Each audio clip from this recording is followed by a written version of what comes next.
life is a limited time opportunity, and we need to use the time as effectively as possible.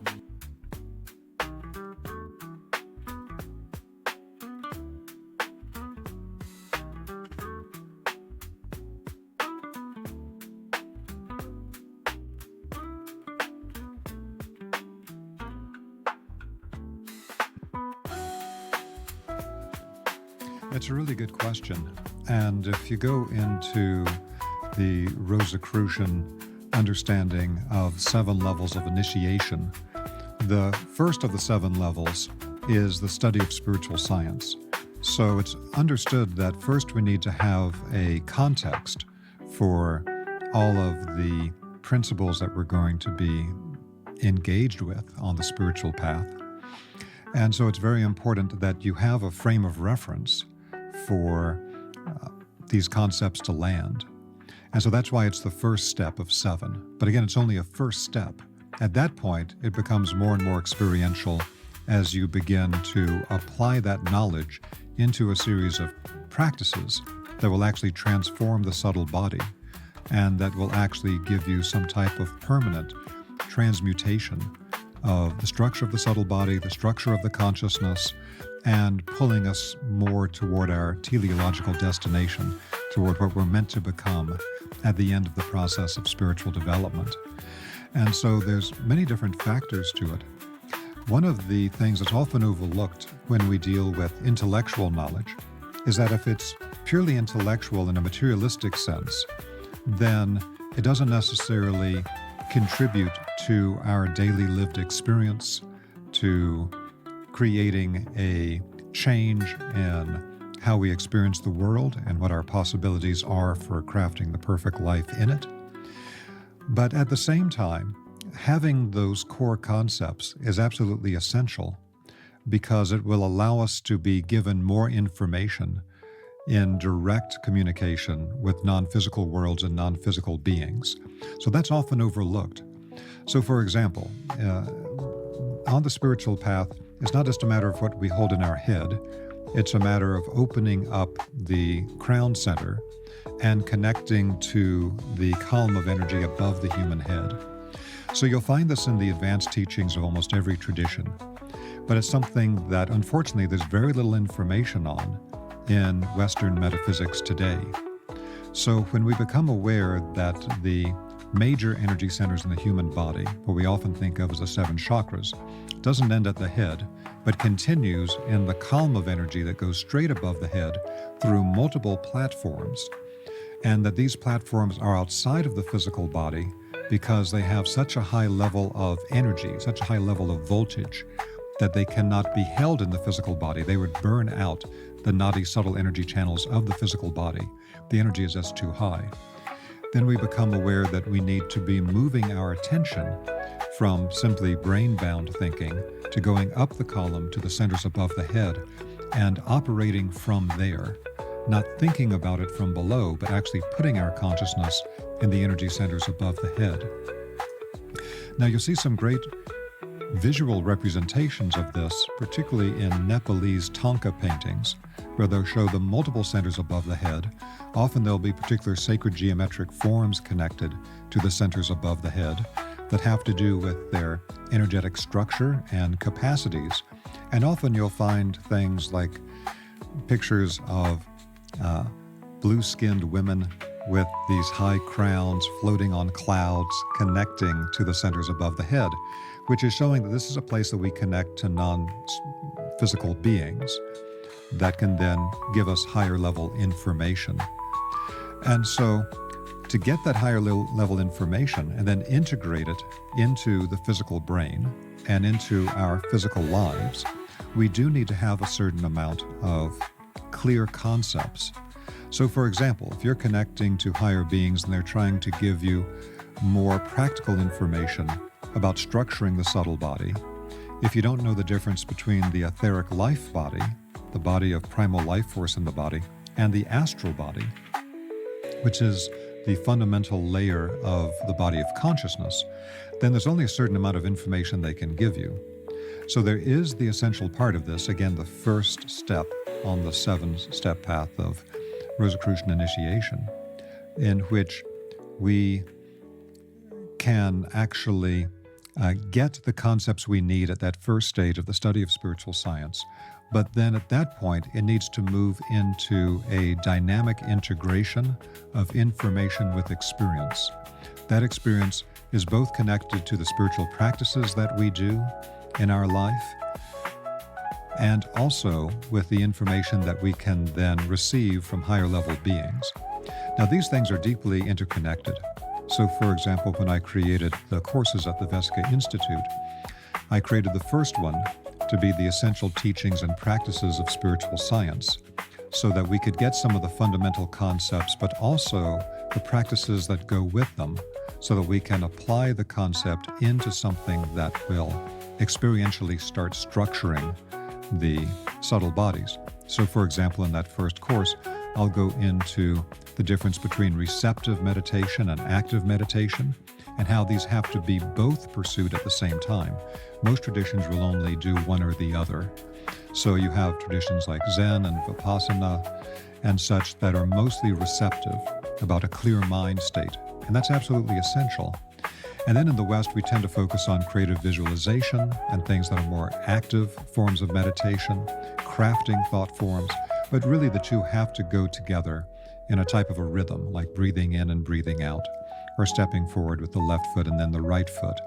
Again, the problem today is that we get so much fragmented information, we only see one part of an equation. We don't see how the whole thing fits together. And then we go into topics such as creating an organizing center for the entire body of energy, which we touched on last time in the activation of the heart, and of the 6 lotus petals of the heart being activated by 6 specific exercises, so that when they come online, all of the 12 lotus petals of the heart become active and create an organizing center for the entire body of energy. And that's extremely important.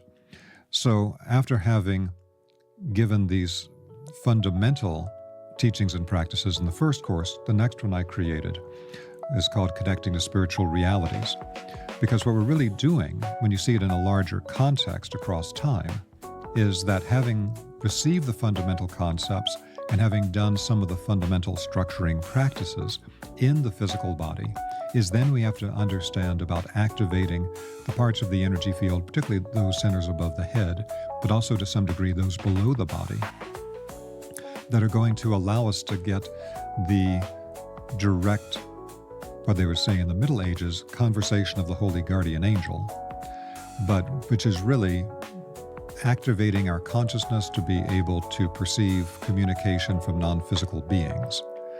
And so that's why in the second course, the Connecting Spiritual Realities, I go into more detail about activating centers above the head in a particular process or sequence, and then connect that to the different levels of the angelic hierarchies as understood in Rosicrucianism or the Western tradition, and how the activation of the different centers above the head allow us to then receive the communication from higher and higher levels of beings. Now, as we move upward, however, from the center we've created at the heart, as we move upward, we have to also make a corresponding move downward. And so if we just go upward, then there's a certain unbalancing of the human energy field while we're physically incarnated that we have to ground to the equal level as we ascend. And that's often overlooked. Today, there's a lot of discussion of ascension processes without an understanding that as long as you're in a physical body, all ascending processes must be joined with a corresponding grounding process. And again, this is somewhat disastrously overlooked today. I see almost no mention of it anywhere in spiritual circles today. So as we're activating the centers above the head, we then start to activate those below the body. And then these are connected together in the vesica form, which then surrounds the human body in concentric vesicas, which is the exact same form that you see in the entrance to the cathedrals in Europe that were created by the medieval Freemasons, because they considered these cathedrals to be books written in stone, and they contain certain secrets of structuring the human subtle body, etc. So I wanted to give this a little bit more detail in discussing the idea about getting intellectual knowledge receiving concepts that are accurate and true to spiritual science, and how that becomes a foundation then for the experiential practices first in the body, and then moving outside of the body to the higher voltage centers that allow us to then move beyond a consciousness only in the physical world and open up our perception of higher worlds, which is why the book by Steiner that you referenced, the title of it is Knowledge of Higher Worlds and Its Attainment. I feel like what we often see is kind of partly due to the Western education system, which is essentially an accumulation of information or facts then to be regurgitated, and your success is correlated to how well you can recite what you heard externally or studied, right? Yes. Versus the deeper understanding of real spiritual maturity, which is actually the structuring of the subtle body, and it's not something that you know, but it becomes something that you are. And so I want to speak into how we can cultivate deeper sincerity on the path to really integrate these, what start as ideas or things that become, in our awareness. Maybe they hear through a podcast like this, or they study, or they learn elsewhere. But then it becomes something that they implement to their daily sadhana, or they have practices that allow them to actually have a taste of a spiritual experience, which I would define as something beyond your mind or your body. And so how does one, because I feel oftentimes what really shifts the sincerity for most people is like actually tasting something beyond their own mind and body and habitual tendencies. Absolutely. And so, maybe speak on that and anything outside as well to continue to cultivate that sincerity on the path. I think one of the first keys is related to another Rosicrucian initiation saying. We talked about a few of those sayings in the last discussion. But there's one that says that wisdom lies solely in truth. And so it becomes an inner commitment to truth. This manifests not only in being true to ourselves about our own inner nature and representing that properly, and really being willing to face the parts of us that are not in truth or that are not really aligned spiritually, and also being in truth with the people around us and the situations around us, which is one of those things that on the surface we say, oh yes, well, you must live in truth and be truthful with people, etc., and we all nod our heads and say, yes, that's kind of a homily, of course we do that. But again, we need to have a type of radical truth, a type of radical honesty, because the spiritual beings that we will attract on the path are going to be linked to the degree to which we're living in truth and speaking in truth. The more that we bring in various types of distortion, then that's going to affect our resonance. Everything is based on resonance. And so we have to make sure that the resonance that we're setting up is with the highest quality, the highest level.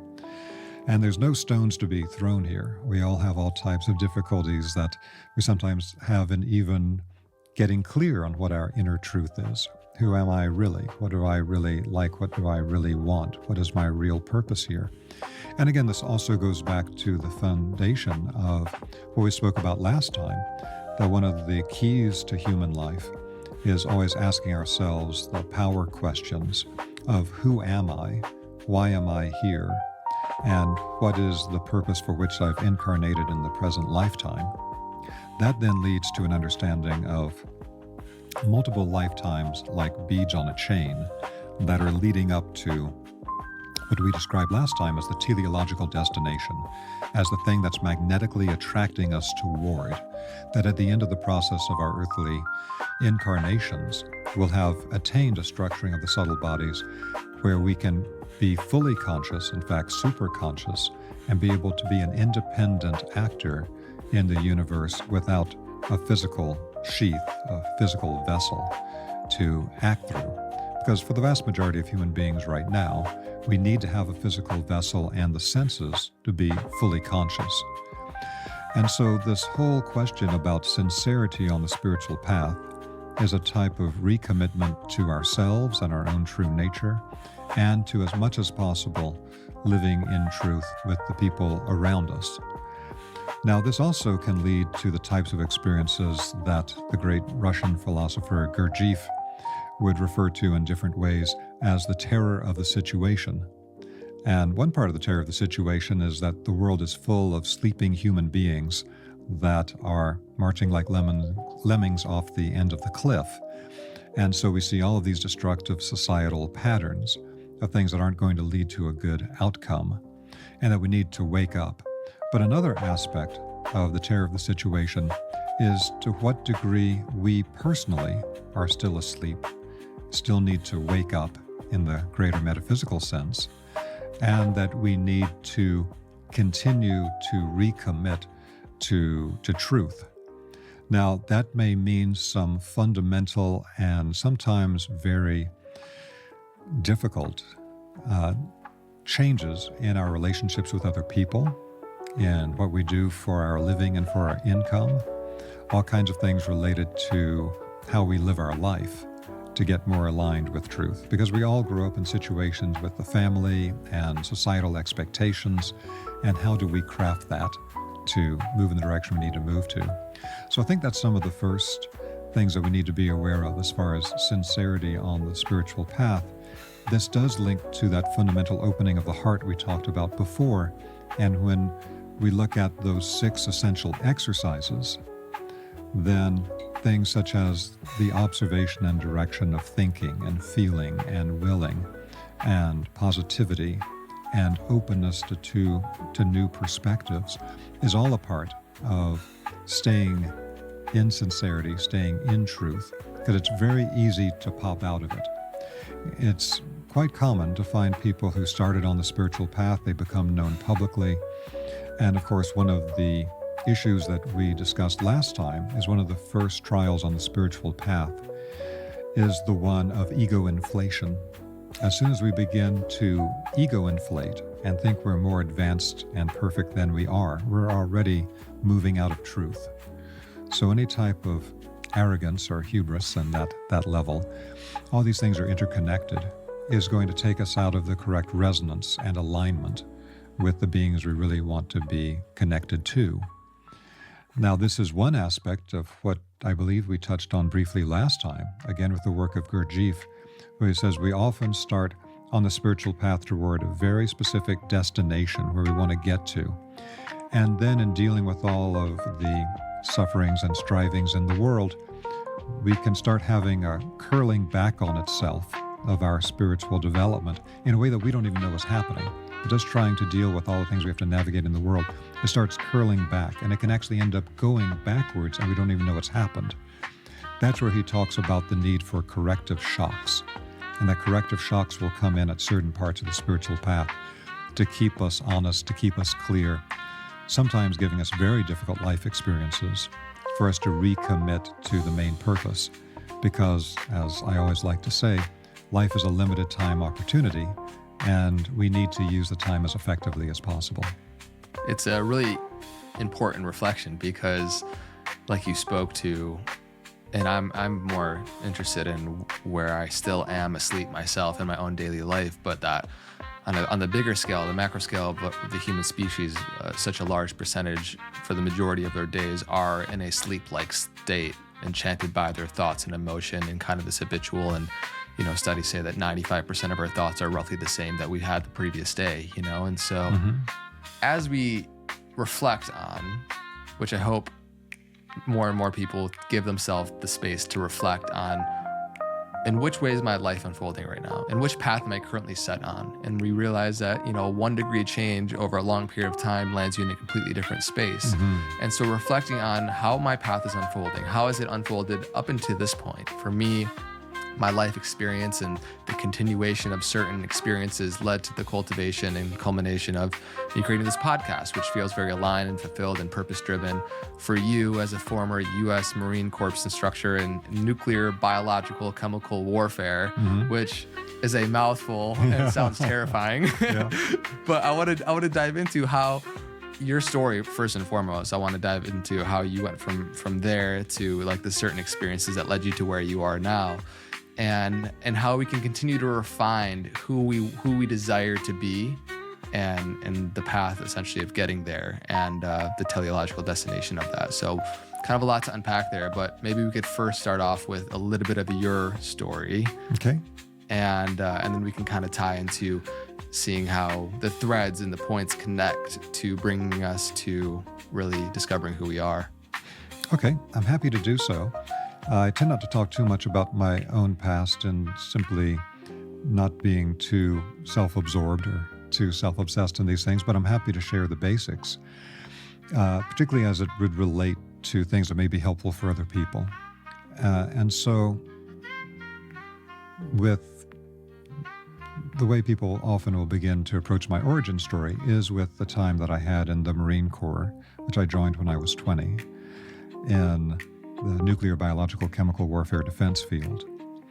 Now, what you'll often find when you study your own karmic biography is that there are times that we have certain internal impulses to do something, to be with someone, to go somewhere, and sometimes we're not completely clear why that is. I would find this very often living in certain places, and I ask people, oh, why did you move here? And they would say, well, I don't really know, but I just knew I had to. And so what happens is that when we are getting impulses from higher up the column, from what we might refer to in a general sense as our higher self, but also spiritual beings that assist us and our higher self, if we haven't developed to the point that we can receive those impulses fully consciously, what will happen is that they will come into our subconscious. And so it'll become a type of will impulse. What would be conceptually clear if we had enough activation of the higher centers is not conceptually clear, but instead it goes down from the consciousness through the feeling and it goes into the will. And it activates our will. I need to go here, I need to do this thing, we don't always know why. Now, of course, we can also have destructive will impulses, so we always have to examine them and see that it actually has that vibrational quality that we associate with something real and true, and not just some lower impulse or reactive mind type of thing. But for myself, this was something that I had a very strong impulse at that time. Number one, to go through a military initiation experience, and number two, to spend time in Japan. Now, although it wasn't completely clear to me at that time, in the fullness of time, looking back, it becomes clear that these were both karmic impulses. And so again, I'm presenting it this way because I think it may be of help to other people to understand these types of things in their own life. Yeah. So because I had had so many prior lifetimes, either in monastic circles or in the military, and in fact, these two ways of life are deeply, deeply connected. They both tend to be in a particular type of sequestered environment. They're very purpose-driven. They're very disciplined. They have a lot of overlap. So you'll find that people will sometimes alternate lifetimes between military and monastic because of the inner qualities of that. Again, we'll hopefully switch it up with other things. Don't want to get too stuck in a rut. But for myself, that was a very important foundation for my internal structure.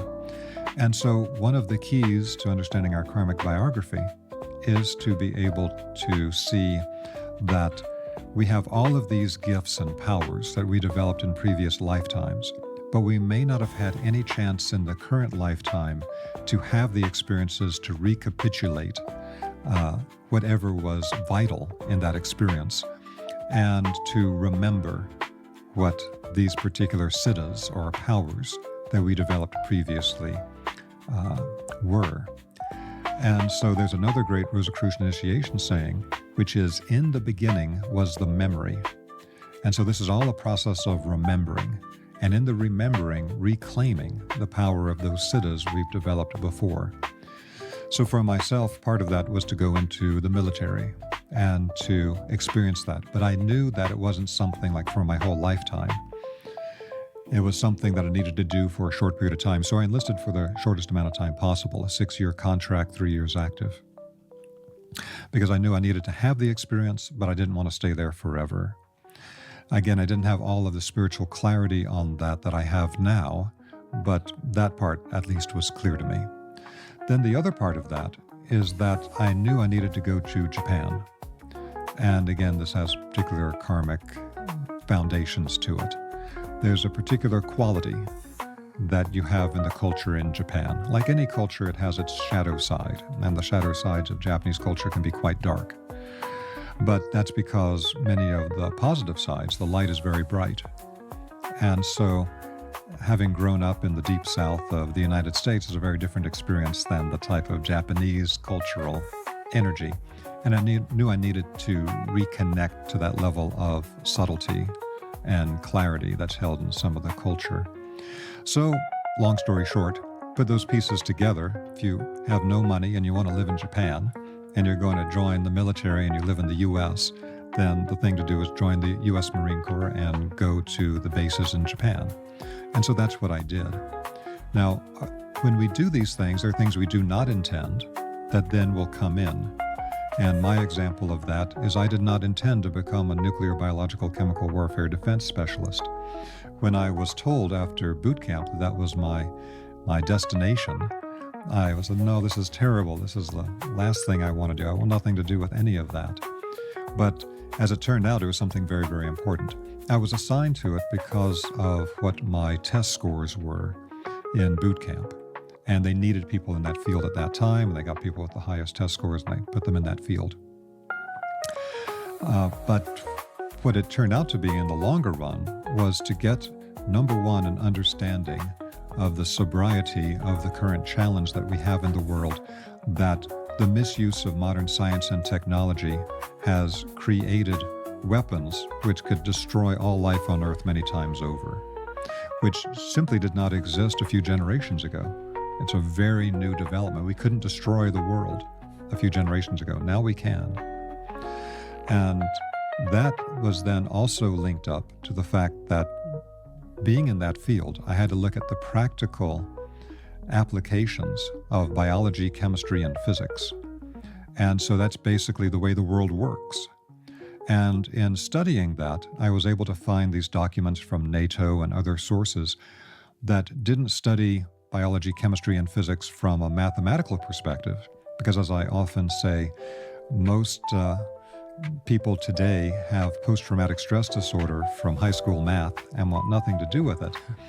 But instead, what these documents did is they analyzed all natural systems according to pure shape information, according to pure geometry. And geometry is something that unites both the left and right hemispheres of the brain, if we're going to use a simplification from modern physiology.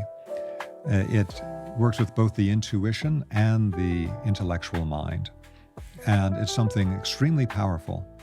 And so it's something that anyone could learn and grok very quickly, seeing what the actual patterns are. What is the pattern that makes iron? What is the pattern that makes a particular medicine or chemical? Everything is based on pattern information. And so this was my introduction to what became my work in sacred geometry.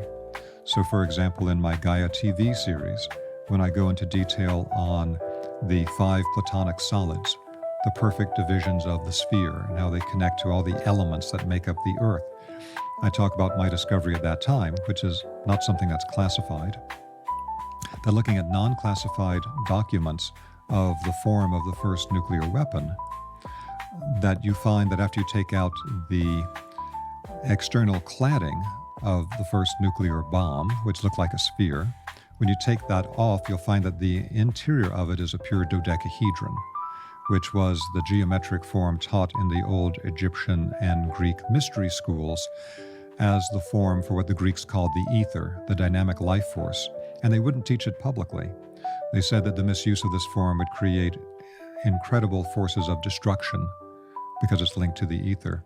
And so this played out in human history about 70 years ago in the Manhattan Project, where they found that to get the critical mass of the first nuclear weapon required creating the exact sacred geometric form that the Greeks had warned about 2,500 years previously. And so this was something where I began to see the power of pattern.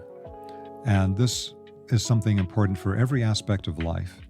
Many of us have had incarnations in different spiritual traditions where we learned about certain patterns that have to do with human personal development, spiritual development, the structuring of the subtle bodies, but also everything we do in the world. There's a pattern to humanity learning agriculture, to learning how to create physical tools, to all of the new fields we have today, including nanotechnology, where now we can create matter atom by atom. All these things are based on a study of pattern. So this is my attempt then to show the beginning of the biographical story in a way that hopefully illuminates for people the way to look at life processes as something in your own life that will illuminate some of the choices you've made, things you've been drawn to, examining it in this light. So this then led to my going to the university and getting a PhD in international studies, which allowed me not only to study the politics, economics, culture of traditions all over the world, but also on the side I was able to study their spiritual knowledge, their spiritual practices, what they did to develop consciousness and energy to higher levels. And that was absolutely essential for the work that became clear to me that I wanted to do. And that then led to, when I finally got my PhD, to then creating the Vesica Institute for Holistic Studies, knowing that I wanted to be able to share with people the larger context of the pieces of self-development work, of spiritual knowledge, of energetic development that were becoming available at that time, but that were so fragmented, it was hard to know how to put the pieces together in a coherent way. And so that was then the creation of the Vesica Institute, and deciding that the way to represent this was with the form of the Vesica, the two overlapping circles that create a spiritual portal between the two of them as they overlap, what's often today referred to as a Venn diagram. But what that really is showing that it's always two opposite complementary polarities that come together to create a portal for us to move to a higher level. There's an alchemy with opposite polarities that allows an opening to the spiritual world in a profound way. And this then manifests through all types of things, not only our relationships with people, including romantic relationships, but also for very practical applications, such as meditation is not just active meditation or receptive meditation. It's got to be the cyclical moving through both types, and that's when the two polarities come together. Then when we start going to the structuring of the human energy body, we have other applications of this principle, etc. So that is a short summary of how I got to where I am today, and looking at one's lifetime from the karmic biography perspective to see what might be pulling us towards certain experiences that we'll need to regain the knowledge of who am I, why am I here, what is the purpose of the current incarnation, and what are the siddhas or skills that I have from previous incarnations that I may need to do certain things in this lifetime to bring that knowledge and experience back up into full activity. And again, this is something that leads to a whole body of practices and knowledge of examining the things that you are naturally good at, that you're naturally interested in, those that you have instead a great antipathy toward, or that you have no interest in or mean nothing to you. They're all markers for who we are, what we've done before, and what we're being pulled toward. Did you have a predominant spiritual experience that really shifted to your desire to like deepen the study and the sharing of it? Because I see the, I guess, overlap in you being such a devoted student to a lot of the spiritual study and learning that alongside your PhD. Mm-hmm.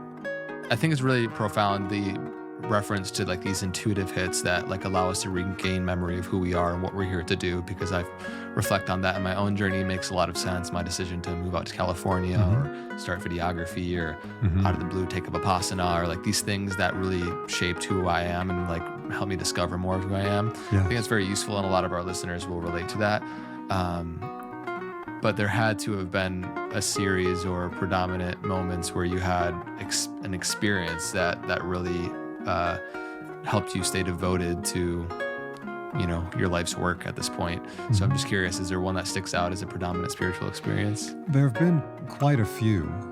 When I was still fairly young, my parents took the family on a trip to Britain, And I had certain experiences at certain very magical sites in Britain, places like Glastonbury, Tintagel, these types of things, places where part of the Celtic tradition have very powerful anchors for certain spiritual forces. Even things like growing up listening to like Led Zeppelin 4. I believe Led Zeppelin 4 is a great expression of the Celtic folk spirit and some of the amazing music that was brought through, because the folk spirit of any particular tradition is expressed through art and music and land energies and all kinds of things.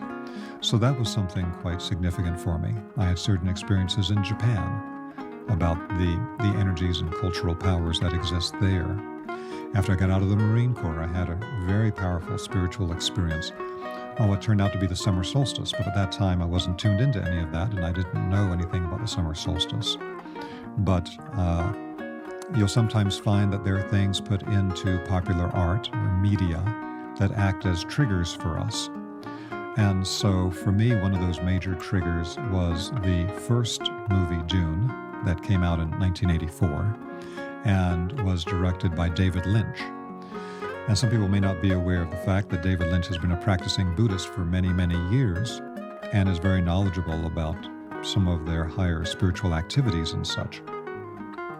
And so when he created that first film of Dune, and he showed what happened when Paul Atreides took the spice melange on Arrakis, that opened up his spiritual perception. The way that he put it together with the visual and sound design is tremendously powerful. So he shows just the blackness of space, and there's a type of low roar in the background, like what you'll experience in certain types of deeper spiritual experiences. There's like a background astral sound. And so you have this blackness of space, that kind of sound of the energy in the background, and then an illuminated hand comes out of space and says, "Sleeper must awaken." And that's like one of these trigger moments in Paul Atreides' experience, but the way it was done by David Lynch had the experience for me watching it, I didn't know it, on the summer solstice, that when that illuminated hand came out of space and said, "Sleeper must awaken," I could feel something in the center of my head open up like a lotus flower. And it just opened up a tremendous amount of spiritual perception that evening. And so these are just some examples of some of the things that I've had, but hopefully it's an ongoing thing. That really put me on the path in a much stronger way. It really opened me up very deeply. But it's the type of thing where I try to make time every year, multiple times a year, to give myself time away from people, away from work, time for a vision space where I can go into a type of deep inner isolation and touch that spiritual spark again and be completely focused on the inner world and the connection up the column to these beings, which I try to remain conscious of all the time. Again, this is the type of thing that can become somewhat sensationalized or superficial, but simply something that should be in the background of our consciousness at all times, just as the people that surround us may tell us things like, "Oh, you should be aware of this." If we're really conscious and we're connected up the column, we'll get that type of guidance on a regular basis from the beings that we're connected to. Again, we have to make sure it doesn't slide over into psychosis or some type of mental illness. Steiner once said that clairvoyance is like a finely controlled form of psychosis. So it does require a certain inner discipline and not to go off the deep end with it. But I do try to take that vision space multiple times a year to return to that original inspiration. Because I find if I don't, then just trying to make my way in the world, dealing with all the challenges of physical external life, that it's easy to have the experience that Gurdjieff described as a spiritual path turning back on itself until I'm going the opposite direction I thought I was going. And so to make sure that life doesn't have to give me extremely painful shocks at certain times, I'll try to put the time aside for the vision space to reconnect to the impulse, the inspiration, and the vision of the next stage. So my last statement on that will be, I think it's also very important for people to understand that we do our best to be very conscious at the moment of what the spiritual significance of a particular thing happening in our life might be. But sometimes it's simply not possible to be fully conscious of how important it is or how significant it is. This is something that will reveal itself over time. And so we have to be aware that sometimes we simply have to follow that true, authentic will impulse. Like, I don't really want to do this, but I know I have to go to this place at this time and do this thing or whatever that might be. It's very important to follow that. And then later, in many cases, you'll get the context for why that was necessary or what was so significant about it.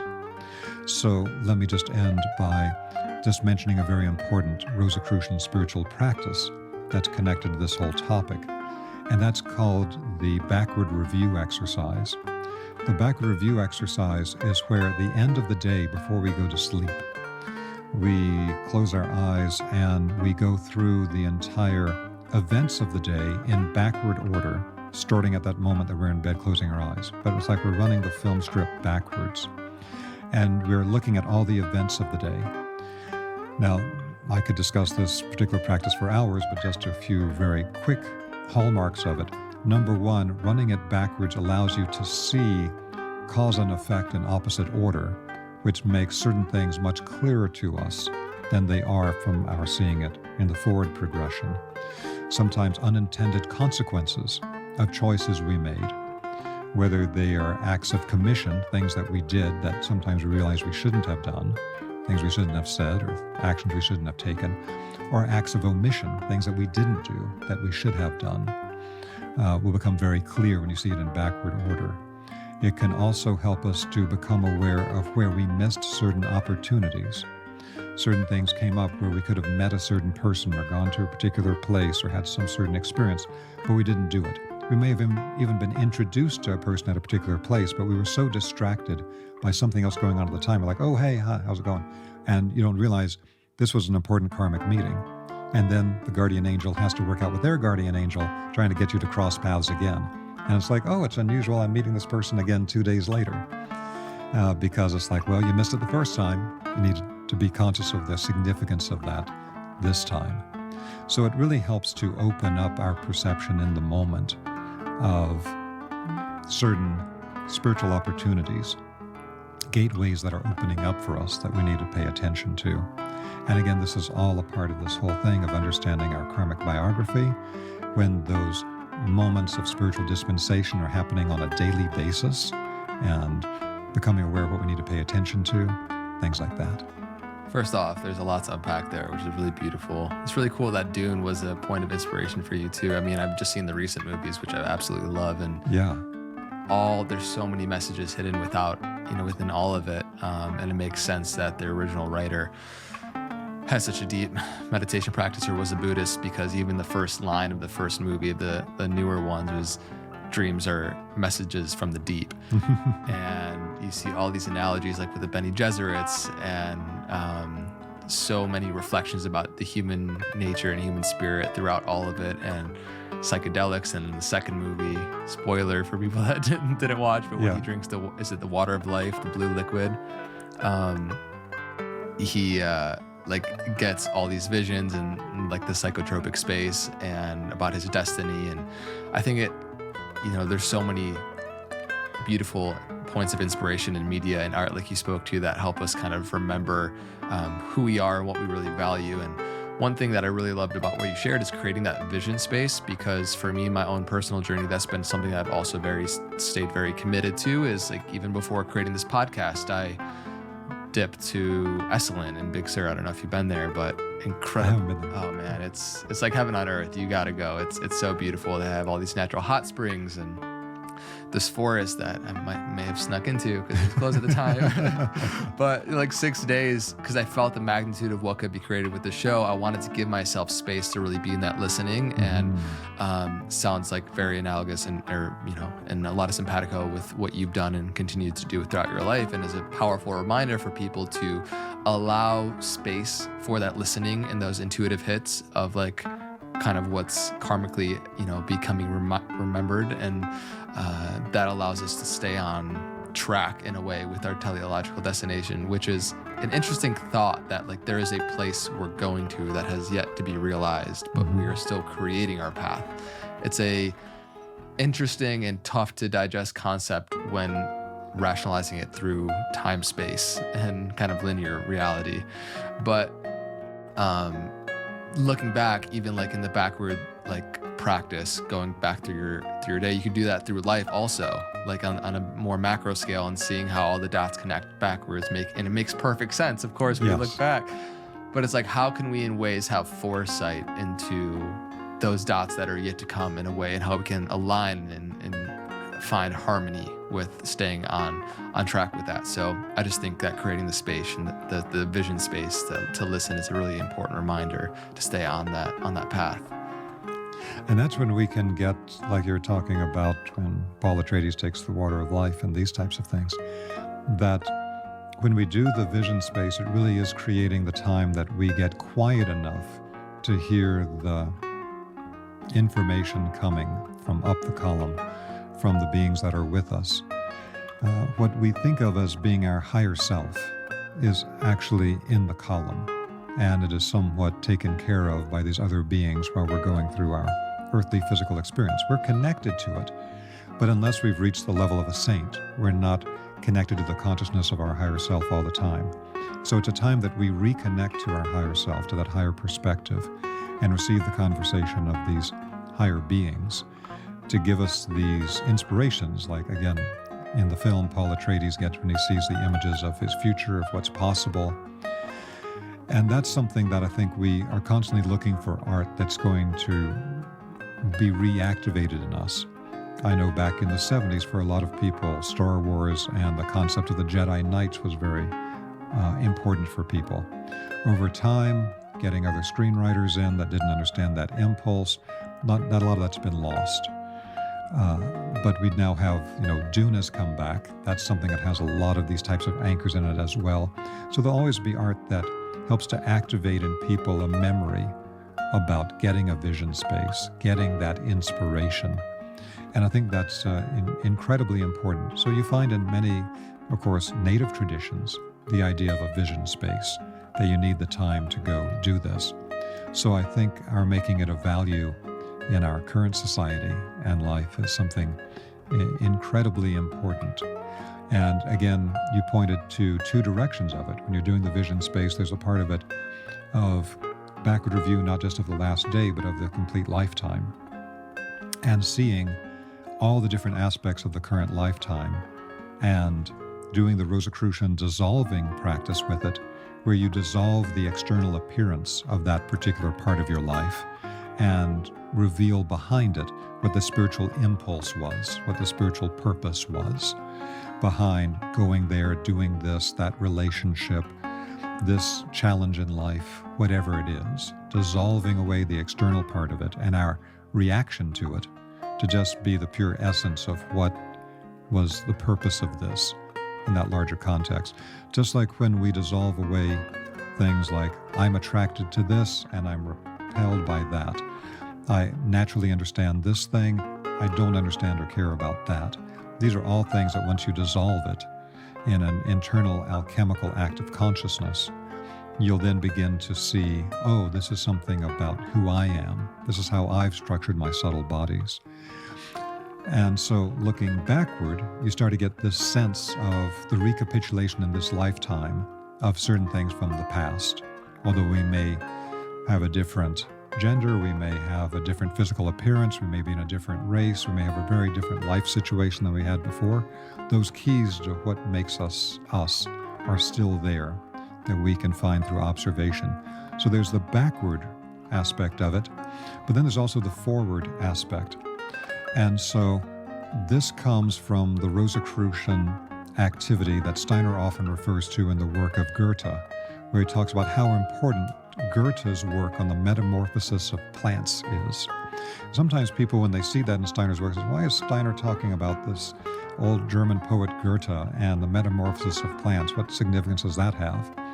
And it's significant because the metamorphosis process that we can observe in a plant is something that shows us how things develop from a seed into sprouting and growing and developing and fruiting and all of these things. And we can apply the same observation over time to see patterns in time. Everyone's life is a pattern in time. Just like sacred geometry tends to be studied as patterns in space, but we create patterns in time as well. All of our lifetimes are a pattern in time that's leading to the growth from the seed, etc., to what's going to be our teleological destination. That's when we're fully blossoming and fruiting. So we can see that having gone through this in the past and being at this stage right now, this next thing I need to work on, we can sometimes see in the vision space, I need to work on this thing right now. I've avoided working on it for lifetimes because I feel very awkward in that area. I feel very ignorant and stupid in that area. It's a place where I've embarrassed myself and had horrible experiences multiple times, but I know I need to work in that area now. Could be anything, maybe certain types of relationships, maybe public speaking, maybe simply coming forward and speaking your truth to the people around you about who you really are. Could be any number of things. But that backward review to say, I've gone on this path and I'm here now, you'll sometimes see what the next step needs to be. And in other cases, in deep vision space where you've really attained clear mind state and you're at that maximal activation in consciousness, that you can get the communication down the column to show you these inspirations for these things to come. And they'll often, as you get the visual or other types of information in that vision space, it'll be accompanied by a certain emotional feeling. It's often a wonderful emotional feeling of being like reconnected to the source and reconnected to your own core and reconnected to the excitement and possibilities of physical incarnation. I'm only here for a short time. I should take better advantage of it than I'm tending to do right now, being pulled down by the weight of all of my physical world obligations and the way that things have been constructed to tie us up. So I really find that these are parts of that vision space experience to keep us conscious, keep us activated, keep us on the path. Have examination of the dream state been a part of your own personal path? I'm just curious because all the unconscious material that all of a sudden has space to be expressed without emotional charge or attachment, and we experience the dream state or lucid dream state, I feel like are very revealing to things that are either being suppressed or can be intuitive hits for directions to go. And I'd just be curious for you to reflect on the reality of what's going on in the dream state and the state that we have access to. Yes, there's a lot of fascinating aspects to it. When I lived for a year at the Clear Vision School of Australia, which was taught at that time by its founder, Dr. Samuel Sagan, who was a French medical doctor as well as a initiate in that lifetime of Kriya Yoga in the Himalayas, where he worked as a Sanskrit, I think French, translator. But he started the Clear Vision School of Australia, and he had a lot of brilliant ideas about modern initiation principles. So one thing he talked about is that when you're doing meditation and you're having spiritual experiences, if something only comes up for you one time in your visioning space, lots of times don't need to worry about it too much. All types of ephemeral content will come and go. But if something keeps repeating itself, then that's something to really pay attention to. So just as that can be true when we are in higher states of consciousness and meditation and accessing this information, the same thing is true with the dream life. One thing I find to be one of the most important parts of my own spiritual practice and work is to try to organize my life so that if I have to get up at a certain time and I'm setting the alarm, I will set the alarm for a time that has enough lead time before I have to go get up and do something that I can stay in bed for at least 15 minutes. Because it's in that initial moment when you wake up and you're still partially connected to the dream state that you can still remember what the content was in the dream state. Otherwise, if you just immediately start going out and about and rushing around, you can completely forget everything you just received. So you have to hold that twilight state between waking and sleeping after you turn off the alarm, hit the snooze button, that you go back into that state and you become conscious of what is that content.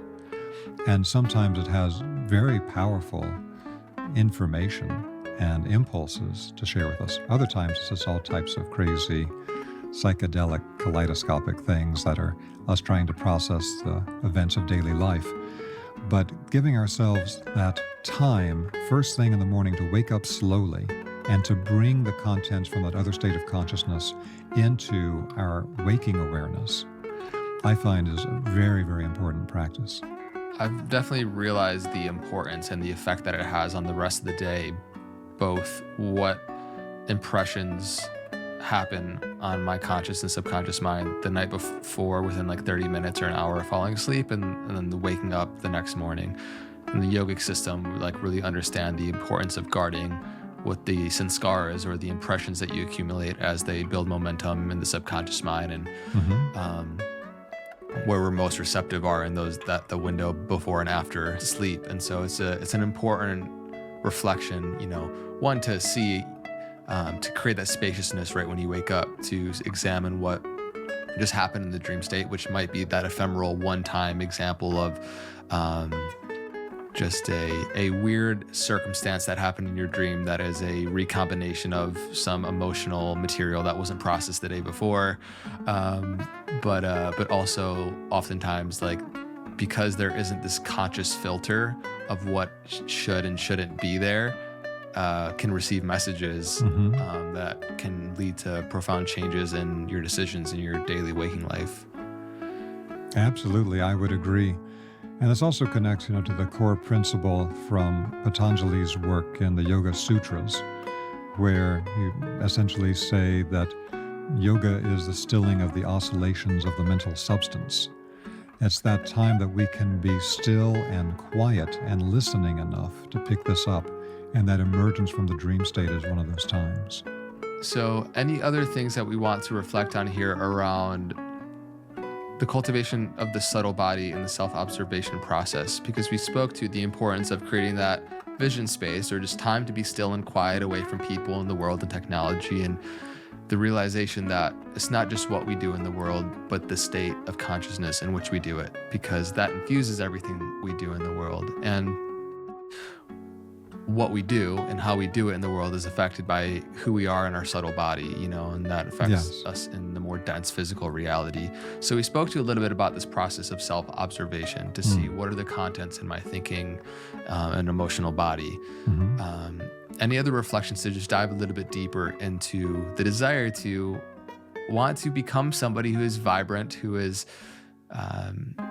doing our dharmic duty and spreading love in the world and whatever our service is, and the desire to mature spiritually in our subtle body. How can we really observe ourselves in a way in our daily, practical, day-to-day life that will allow us to become more conscious? Again, for me, this is really summarized in what the Rosicrucians call the 6 essential exercises. So we touched on those earlier in this conversation and a bit in our previous conversation.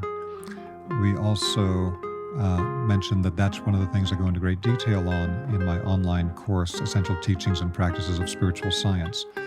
I put it very intentionally as a major part of that very first beginning set of practices, because as the Rosicrucians talk about, these are really the essential practices to create a strong foundation for real spiritual growth and permanent development that's not just ephemeral.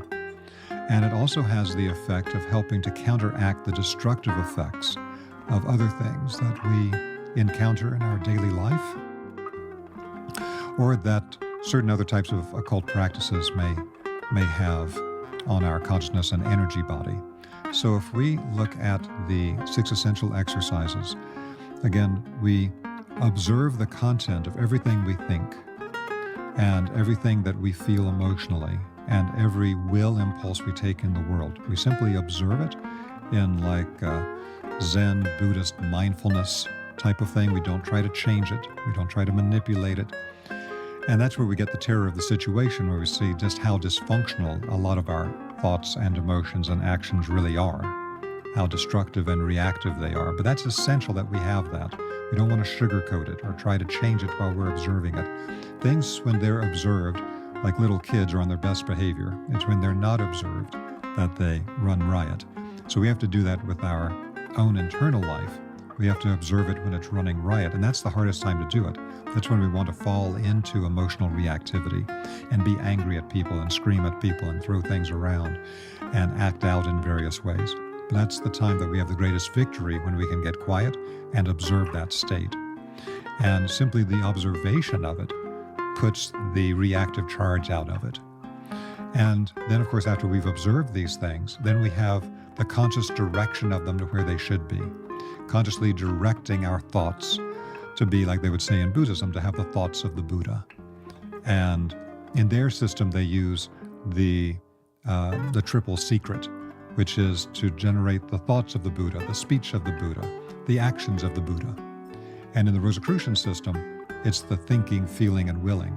So we're generating the thinking of the Christ, of the Buddha, of the enlightened master, of ourselves at the end of the process of teleological destination. And same thing, to have the feelings of that enlightened state, and to have the actions and will impulses of the things that we would do in that enlightened state. And so the observation stage is the first stage, then the conscious direction of the thinking, feeling, and willing is the next stage. Now let's connect that to what actually happens behind the scenes in our subtle bodies when we do this. Now, this is one of the great gaps that we have today in spiritual education. Quick side note, one of the greatest releases of deep spiritual information that's happened in the last 40-odd years has been the very deep knowledge of the internal alchemy practices from the Chinese Taoist tradition, now becoming available after being hidden for thousands of years. Very, very powerful, potent information. And so in these deeper alchemical practices, there's an understanding about the structuring of the subtle bodies in particular ways. And so they have a great mapping of the energy channels of the body, the key energy flows in the body, things of this kind. Now, if we have that deep an understanding of the human subtle body, and again, now looking at it from a Rosicrucian perspective, we need to be aware that every thought that we generate, every feeling we generate, every action or will impulse that we have is something that creates a force. That force is based on a particular energy flow in the body, or on an energy center in the body, or on a focal point linked to a gland, organ, or physiological structure in the body. If we understand that, then we'll know that we are structuring our subtle body with every thought, every feeling, and every action that we take. And so through repetition, like water wearing away a stone, it'll put a pattern into it. So through repetition of particular types of thoughts, particular types of feelings, particular types of action, we'll start creating stabilized structures in the subtle body that will then potentially become permanent. And again, the key thing to emphasize here is that is the pearl of great price. That is the only thing we take with us through the gate of death. We're not going to take the physical body with us. We could have spent our entire life doing physical weightlifting and making the physical body very strong and flexible, and all that would be great. It's fantastic for our vehicle here in physical life. I'm not saying anything against it, but you're not taking that with you. What you're going to take with you is the way you structure the subtle body through every thought, through every feeling, and through every action. Now, we know in modern holistic medicine that there's a very deep link between what people think and they feel, and the various types of neurotransmitters they create, and the various types of secretions from the endocrine glands that they create. It may be stress hormones, it may be more healing things in our own biological factory that we're creating over time. And there's a very deep understanding in holistic circles about what's sometimes referred to as the cancer personality, that certain types of emotional states will lead itself to creating cancer. In fact, the work of Hamer in Germany and what he called the New German Medicine is all about the emotional bases of health and illness. So this is something very deeply connected. It's not just that we can create illness in our physical life from how we're using our thoughts and our feelings and our actions, although that's definitely the case. It's that at a deeper level, things that may not be that destructive may still be somewhat destructive to the subtle energy patterns that we're creating. And again, through inner observation of the thinking, feeling, and willing, and then the direction of them, what we're really doing at that point is we're tuning the thinking, feeling, and willing so that each one of them is now a vibratory resonant field connected at a very higher level to incredibly powerful, beneficial, regenerating energies. So, seeing it from this perspective, we can begin to understand that in daily life, everything we think, feel, and do is structuring the subtle body, is going to affect us and make what becomes our permanent self, the thing we take through the gate of death and will have to deal with in the next lifetime. So the investment you make in yourself in this lifetime will pay tremendous dividends in the next lifetime. It's one of the most important things you can do, because you can't take your money or your physical body with you or your physical possessions. That's what you're taking with you. That's the real investment.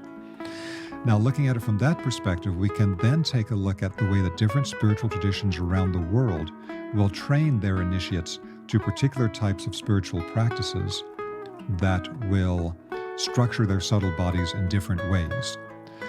So we need to be aware of that there are certain universalities in different beneficial classical spiritual traditions around the world, whether it's the Hindu tradition or the Buddhist tradition or the Christian tradition or the Sufi tradition or whatever it might be. There's certain universals that have to do with healthy thinking, feeling, and willing, various types of energetic activities that are very, very beneficial, the opening up consciousness to a higher spiritual level of connecting ourselves back to the one and not simply to the world of fragmentation. These things are universal. They have to be on every spiritual path. They're the essence of everything. But beyond that, different traditions will focus on different specific pieces of information. And from a higher perspective, this goes back to what the Rosicrucians talk about with the Age of Archangel Michael.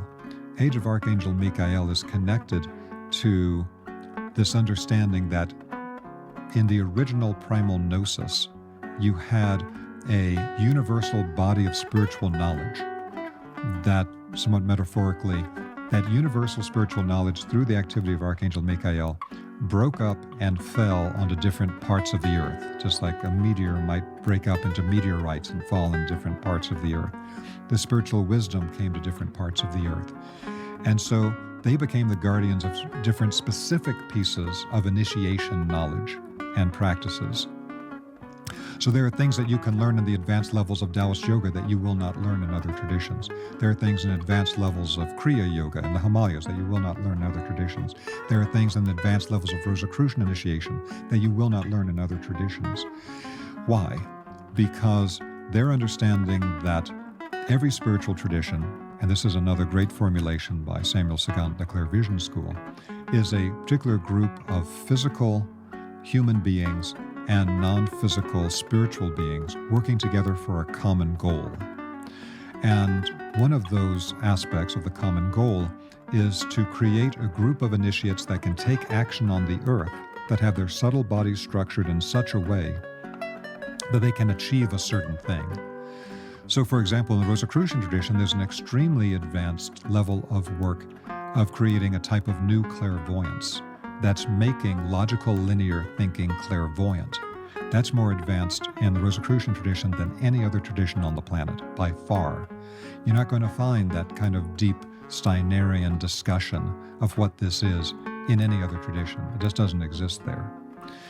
And so it's not a matter of one tradition being better than another. It's a matter of they all have like their own key secrets and key aspects of structuring the subtle bodies.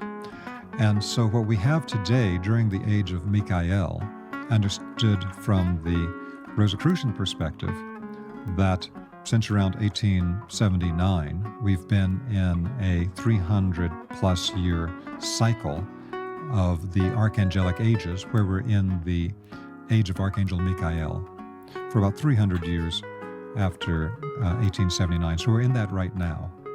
Now, that's why we're seeing a release of information from spiritual traditions all over the planet that hadn't happened before. no other time in recorded history were all of these secret teachings made public today.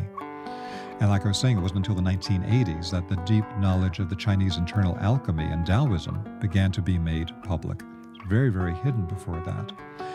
And then we discussed that in our last podcast about the blessing and the curse that we have today. The blessing that we have so much incredible previously hidden information available to us, but the curse that it's so fragmented that people often don't put together a workable spiritual path out of it that's going to create the permanent transformation of the subtle body that will go past the gate of death. So, having laid that out, then we have this understanding then with the current age of Michael that all of this spiritual information is becoming available, and we can harvest from it very, very deep insights and information to help put together this new universal gnosis. Now, different individuals may still be a part primarily of a particular spiritual tradition. So you'll often find people may grow up in a particular part of the world, in a particular spiritual tradition, but then when they get older, it's like when you knew them when they were 12, they were a Southern Baptist, or they're from an Indian family, and so they were Hindu, or whatever it might be. But then you meet them when they're in their mid-30s, and now no, I'm this other thing. Because that's what was natural to them. That's what made sense to them. That's where their inner connections are. That's what the beings on their spiritual team up the column are a part of. That's what is part of their trajectory in the structuring of the subtle body. So there's, again, this beautiful dance that we need to do as spiritual seekers in the present day to be able to access freely, outside of any dogma or any control structure of any religion or group, deep, very beneficial knowledge and practices from multiple traditions that are going to help to serve us on our particular path and trajectory. But at the same time, also get some clarity about what is your core path. What have you worked at in the past? Who are you actually connected to up the column? So for me, it was a matter of becoming very clear. I was very connected to the Rosicrucian tradition. But the Rosicrucian tradition, in its current formulation, didn't exist 1,000 years ago. So what was I then? So this is where we begin to see that there are movements over time, where certain traditions will turn into other traditions. So there's an aspect where the Egyptian tradition moved into the Jewish and Greek Kabbalah, into the Essenes, into the Holy Grail tradition of Europe, then into the Rosicrucian tradition. And so this is a particular trajectory. Now, at the same time, just add a little more flavor to it, put some more spice in the stew, we'll find that we have certain incarnations that are outside of that. So like for myself, certain ones that are outside of Europe, Egyptian, etc., that are part of, for example, Eastern incarnations. And those can also be very, very powerful. So this is an attempt to have a more mature discussion than we often have in metaphysical circles today about that influence of the universal gnosis and the free acquisition of knowledge from all these different traditions. That's one part of our work, remembering who we are and what's our primary tradition and what beings are already connected with us in our multi-incarnational structuring of the subtle bodies. That is the key to what we're moving toward in our teleological destination, because not only does every thought and feeling and action that you take create a energy movement and activation in some part of your subtle body. It'll activate a certain chakra, but it'll sedate another one. It'll activate with a particular vibration a certain gland in the body, but may sedate another one.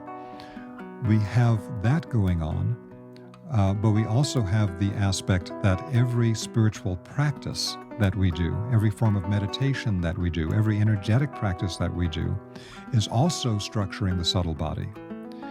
And so this is what I was referencing at the very beginning of this discussion, and now we've come back to it to make sense of it, that, for example, many times when people are learning some of the Taoist internal alchemy, what they'll teach them are things like, do this Qigong practice and move your hands like this type of thing. But what they should be being taught is you need to feel an energy movement coming through the heart that is now moving inside the body to activate the kidneys, and then going from the kidneys to this place to this place. This is then creating a flow of the dynamic life force from the kidneys through the chest, out the arms, so that that external movement that is being described is not about just waving your hands here and there. It's that your body is now following the flow of the energy in these directions. The key thing is not the waving of the hands or for the physical body externally is doing. It's the internal movement. The internal movement puts things in motion, puts things into activity. The physical body is just following the flow. So if we can understand that when we're taught some of these deep practices, that's the core of it. And to then realize that, again, every thought, every feeling, every action is creating a flow, an energy movement in the energy body that then gets stabilized into these structures. And that then becomes our understanding for how we develop ourselves with all these different considerations we just covered to get the most out of this lifetime, to have crystallized the subtle body structures the best that we can, to move into the next lifetime, which will be the next bead on the chain to get to the destination. So this, to me, goes nicely into sacred geometry, because with every physical reality, there's a non-physical or energetic counterpart in a sacred geometric structure. I think you talked a little bit about, with Patanjali and the discovery of yoga and these different asana practices, whether you hold your hand in a certain way, like every move you make is a different kind of asana, which has a different correlation to its more subtle counterparts. And this also ties into our physical body, where we have like a hand up versus a hand down that'll have different correlation to our subtle body, but then also in our physical body of like the diaphragm changing, it's how open it is, and along the depth of breath and different things like that, which I think are important to realize how neurotic most people are in their physical body and how it's changing so much within their subtle energies that actually affect their neurosis mentally, and they're very, somebody who can't like sit still and like look, and have clarity and listen in their physical body is like, it's a physical example, a manifestation of what's happening mentally as well, which is interesting. I'd love for you to share a little bit. So everything that we just spoke to has a sacred geometric counterpart. And before we dive into that a little bit more, I'd love for you to just give a definition, if you were to describe to, a 10th grader, of like, what is sacred geometry, before we dive a little bit deeper into it, if you will. So I think one of the most important things to understand about what sacred geometry really is simply the study of patterns. Everything has a pattern behind it. The way we use our mind, the way we use our emotions, the relationships that we create, all of our activities in the world, everything in life has a pattern. And then when we deal with any type of actual physical manifest thing, what manifested it was a specific energy pattern. We learn that today in biology, chemistry, and physics. Look at the book General Chemistry by Linus Pauling, and you'll see the illustration of what are the actual chemical structures behind all physically manifest things in front of you. This is something of great significance. So no matter what part of life you're working on, whether it's material science or whether it is on self-development, it's all based on a particular pattern. If you can begin to learn what the most functional patterns are, then you can craft your life into anything. You can form your physical body, you can form your energetic body. Every aspect of your life is based on pattern.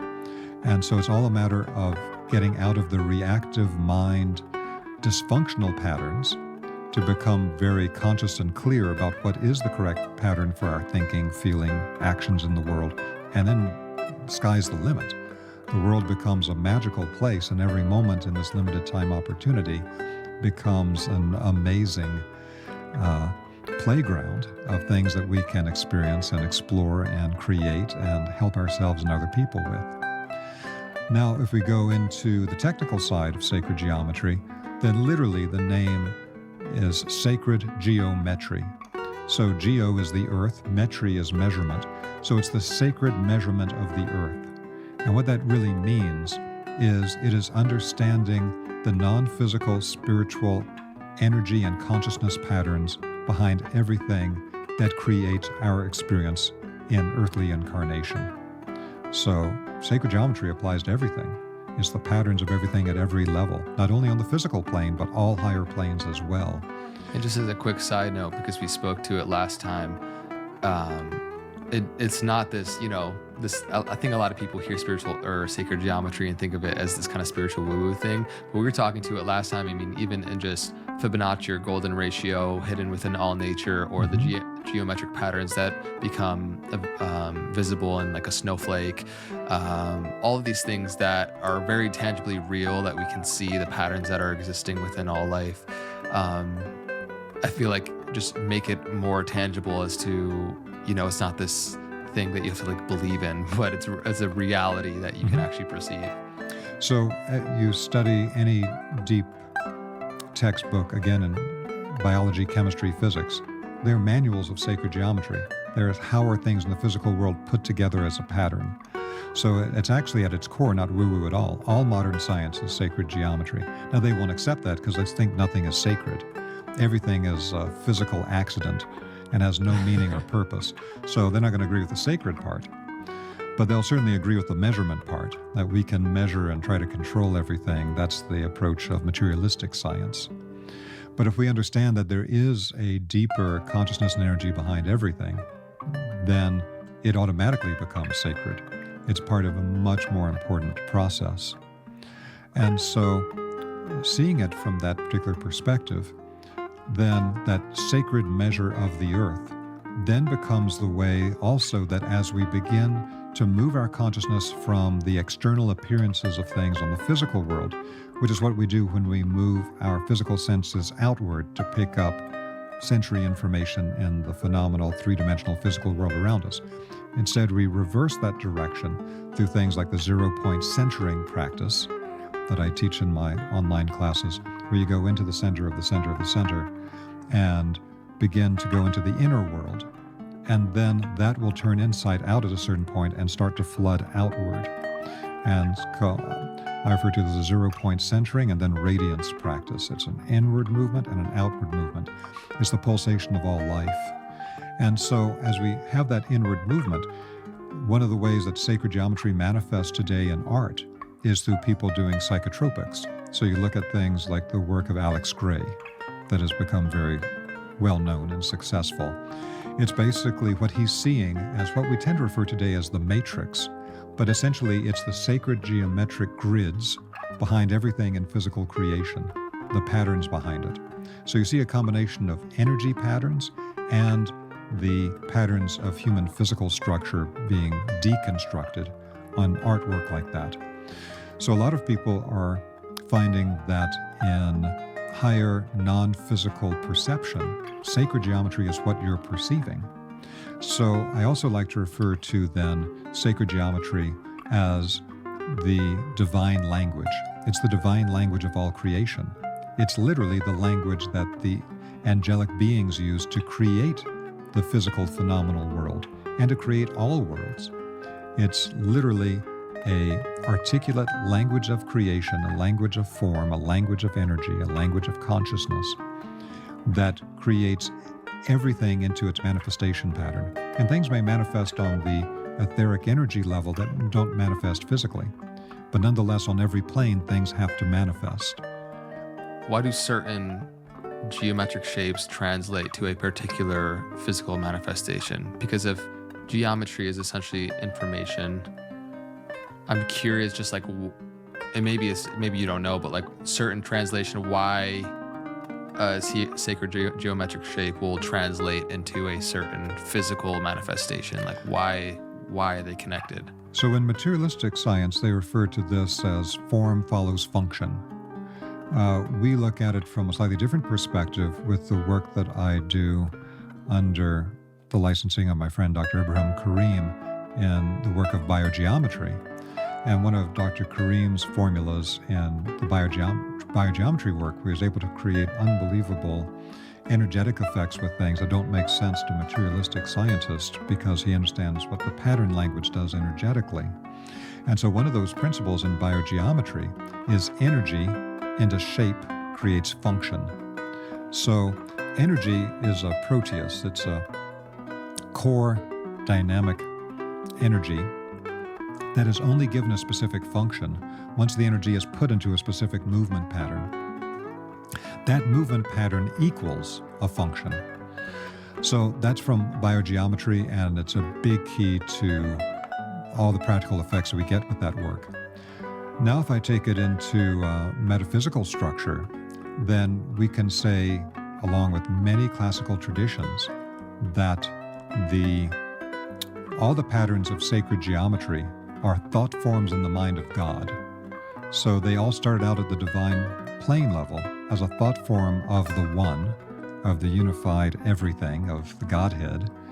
And so then that thought form takes that particular pattern to equal a particular function or manifestation.